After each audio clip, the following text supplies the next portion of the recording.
नमस्कार दोस्तों, एक बार फिर स्वागत है आपका आपके अपने चैनल नई उमंग में। तो आज हम इस वीडियो के माध्यम से बात करने वाले हैं। अभी हाल ही में इंडियन पोस्टल सर्किल में यानी भारतीय डाक विभाग ने एक भर्ती का नोटिफिकेशन जारी किया है, जिसके अंतर्गत अगर बात करें तो टोटल 38,926 पदों के लिए आपसे क्या है ऑनलाइन आवेदन मांगे गए हैं। जिसमें अगर बात करें तो गुजरात पोस्टल सर्किल के लिए भी क्या है ग्रामीण डाक सेवक की वैकेंसी का नोटिफिकेशन वो जारी किया है। तो इस वीडियो के माध्यम से हम चर्चा करने वाले हैं कि गुजरात पोस्टल सर्किल ग्रामीण डाक सेवक का सिलेक्शन प्रोसेस क्या रहेगा, गुजरात जीडीएस का एग्जाम पैटर्न क्या होगा, गुजरात पोस्टल सर्किल जीडीएस का सिलेबस क्या रहेगा, गुजरात ग्रामीण डाक सेवक की सैलरी क्या रहेगी, और भी बहुत सारी बातें जो कि आपको गुजरात पोस्टल सर्किल ग्रामीण डाक सेवक ऑनलाइन एप्लीकेशन फॉर्म 2022 के बारे में जानना जरूरी है। वो सारी बातें हम इस वीडियो के माध्यम से डिस्कस करने वाले हैं। अगर आपके मन में कोई डाउट रह जाता है या फिर आपको कोई चीज समझ में नहीं आती है तो आपको इसी वीडियो डिस्क्रिप्शन में एक लिंक मिल जाएगा, आप उस पर क्लिक करके सारी जानकारी देख सकते हो। इसके अलावा आप नीचे दिए गए कमेंट बॉक्स में कमेंट करके अपने डाउट क्लियर कर सकते हो। तो चलिए शुरू करते हैं आज की जानकारी को। जानकारी किस चीज के बारे में है, गुजरात ग्रामीण डाक सेवक भर्ती 2022 का नोटिफिकेशन आपका जारी किया गया है। भारतीय डाक विभाग ने गुजरात पोस्टल सर्कल में शाखा डाक मास्टर यानी ब्रांच पोस्ट मास्टर, सहायक शाखा पोस्ट मास्टर यानी असिस्टेंट ब्रांच पोस्ट मास्टर और डाक सेवक सहित ग्रामीण डाक सेवक पदों की भर्ती के लिए एक अधिसूचना जारी की है। इस अधिसूचना के अनुसार इंडियन पोस्टल सर्किल ने गुजरात में जीडीएस के 1901 पदों के लिए ऑनलाइन आवेदन आमंत्रित किए हैं। योग्य और इच्छुक उम्मीदवार गुजरात पोस्ट ऑफिस भर्ती 2022 यानी पोस्ट ऑफिस रिक्वायरमेंट 2022 के लिए डाक विभाग की आधिकारिक वेबसाइट appost.in के माध्यम से 2 मई 2022 से 5 जून 2022 तक आवेदन कर सकते हैं। यहाँ हम गुजरात पोस्टल सर्कल जीडीएस भर्ती 2022, गुजरात डाक सेवक भर्ती 2022 के अन्य विवरण, जैसे कि इसके लिए आयु सीमा क्या होगी, शैक्षणिक योग्यता क्या रहेगी, सिलेक्शन प्रोसेस क्या होगा, एज लिमिट क्या होगी, इसका आवेदन शुल्क क्या रहेगा, इसका एग्जाम पैटर्न क्या होगा, इसका सिलेबस क्या रहेगा और इसके लिए आवेदन कैसे करें आदि के बारे में विस्तृत रूप से चर्चा करने वाले हैं। तो चलिए सबसे पहले अपन बात कर लेते हैं कि गुजरात ग्रामीण डाक सेवक वैकेंसी डिटेल क्या रहेगी। तो वैकेंसी डिटेल के बारे में अगर बात करें तो जनरल कैटेगरी के लिए 802 पोस्ट है, इसमें ईडब्ल्यूएस कैटेगरी के लिए 234 पोस्ट है, ओबीसी कैंडिडेट के लिए 466 पोस्ट है, पीडब्ल्यूडी ए के लिए 10 पोस्ट है, पीडब्ल्यूडी बी के लिए 18 पोस्ट है, पीडब्ल्यूडी सी के लिए 19 पोस्ट है, पीडब्ल्यूडी डी और ई के लिए 3 पोस्ट है, एससी कैटेगरी के लिए 78 पोस्ट है और एसटी के लिए 271 पोस्ट है। टोटल अगर बात करें तो 1901 पदों पर आपसे ऑनलाइन आवेदन आमंत्रित किए गए हैं। टोटल अगर बात करें तो ऑल इंडिया में 38,926 पोस्ट के लिए आपसे क्या है अलग अलग स्टेट में अलग अलग क्या आवेदन आपसे मांगे गए हैं। तो जिस भी स्टेट में आपकी रीजनल लैंग्वेज मैच करती है, जैसे कि बहुत सारे स्टेट में हिंदी लैंग्वेज है, तो आप जहां पे भी हिंदी आप उसके लिए अप्लाई कर सकते हो। अब बात कर लेते हैं इन पदों के लिए आपकी शैक्षणिक योग्यता क्या होनी चाहिए।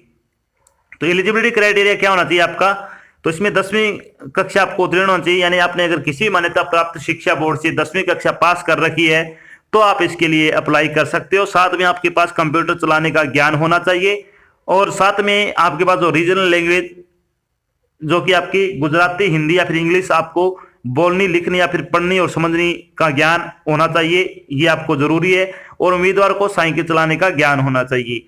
तो अगर आपके पास ये 4 चीजें हैं तो आप गुजरात में गुजरात जीडीएस वैकेंसी 2022 के लिए ऑनलाइन आवेदन कर सकते हैं। बात करते हैं इन पदों के लिए आपकी आयु सीमा वो क्या रखी गई है। तो मिनिमम एज आपकी क्या 18 वर्ष होनी चाहिए। अगर आपकी एज मिनिमम 18 वर्ष है और मैक्सिमम एज आपकी 40 वर्ष हो सकती है तो आप इसके लिए अप्लाई कर सकते हो। साथ में आपको जो सरकारी नियम के अनुसार जो सरकारी नौकरी में आयु में छूट दी जाती है वो छूट आपको यहाँ पे भी प्रदान की जाएगी।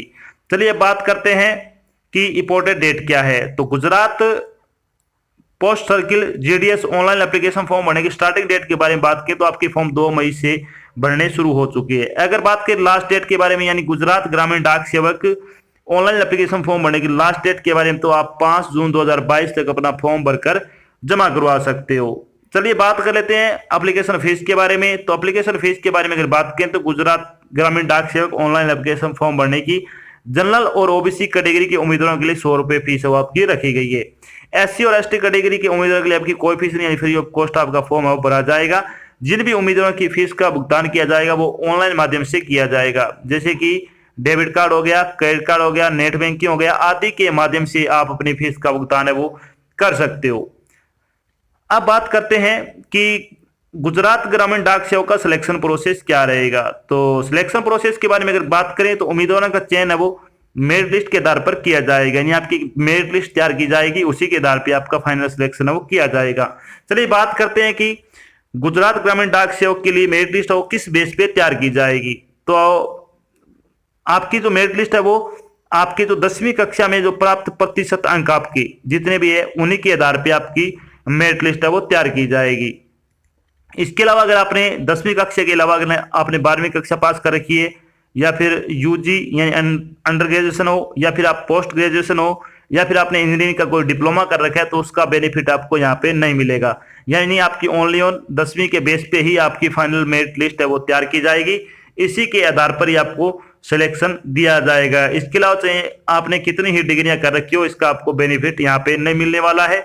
तो चलिए बात कर लेते हैं कि जो आपकी मेरिट लिस्ट जाएगी यानी एक्सपेक्टेड मेरिट की अगर बात करें तो Gujarat GDS expected cut off mark 2022 के बारे में अगर बात करें तो लगभग आपकी ऑल इंडिया में इतनी ही जाती है, इससे कम ज्यादा हो सकता है 1-2% जाए। आपकी जनरल कैटेगरी के लिए अगर आपके 88% से लेकर 92 से लेकर 95% अंक आपके हैं तो आपके ज्यादा चांसेस में सिलेक्शन होने के आराम से आपका सिलेक्शन हो जाएगा।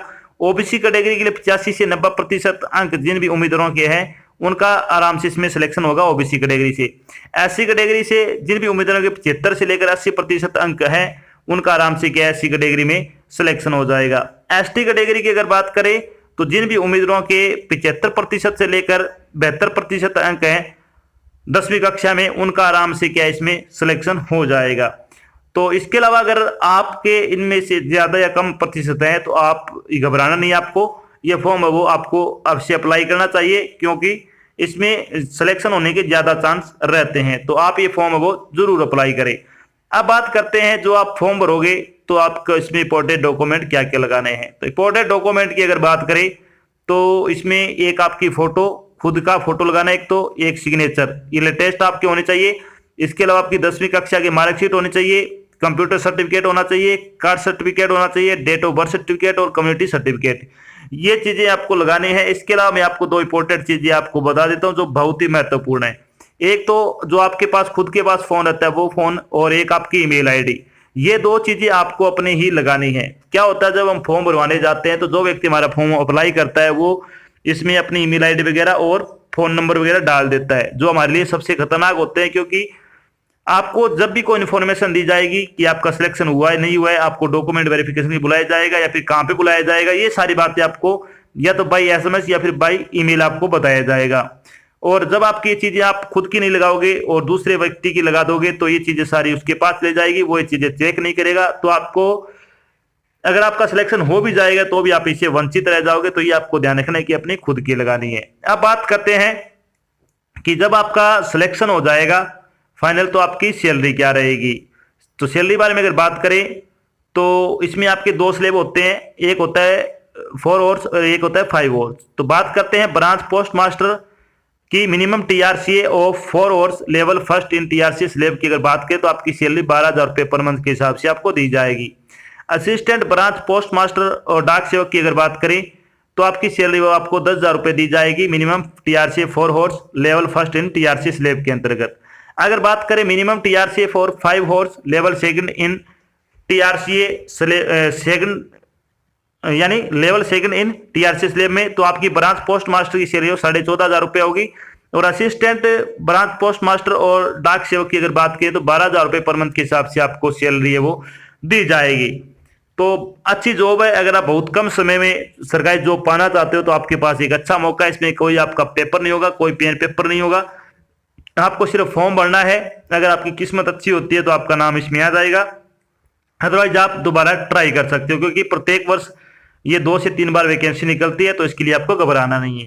तो ये तो थी आपकी एक छोटी जानकारी जिसके माध्यम से हमने डिस्कस किया कि अभी हाल ही में गुजरात ग्रामीण डाक सेवक की वैकेंसी का नोटिफिकेशन जारी किया गया है। साथ में हमने डिस्कस किया कि गुजरात जीडीएस का सिलेक्शन प्रोसेस क्या रहेगा, गुजरात जीडीएस का एग्जाम पैटर्न क्या होगा, गुजरात जीडीएस का सिलेक्शन प्रोसेस क्या होगा, इसका सिलेबस क्या होगा, गुजरात जीडीएस की सैलरी क्या रहेगी और भी बहुत सारी बातें जो कि आपको गुजरात ग्रामीण डाक सेवक भर्ती 2022 के बारे में जानना जरूरी है, वो सारी बातें हम इस वीडियो के माध्यम से चर्चा कर चुके हैं। आशा करते हैं हमने आपको जो जानकारी प्रोवाइड करवाई है वो आपको अच्छी लगी और समझ में आई है। अगर जानकारी अच्छी लगे तो इस वीडियो को लाइक और शेयर जरूर करें। अगर आप चैनल पे नए तो चैनल को सब्सक्राइब कर लेना और साथ में आपको बेल आइकन दे रखा है उसको आपको प्रेस कर लेना, ताकि जब भी कोई नई जानकारी डाल जाए आपके पास उसका नोटिफिकेशन आ जाए और आप जल्द से जल्द की जानकारी ज्वाइन कर सको। तो आज की जानकारी बस इतना ही, मिलते हैं एक नई जानकारी के साथ, तब तक के लिए जय हिंद, जय भारत, धन्यवाद।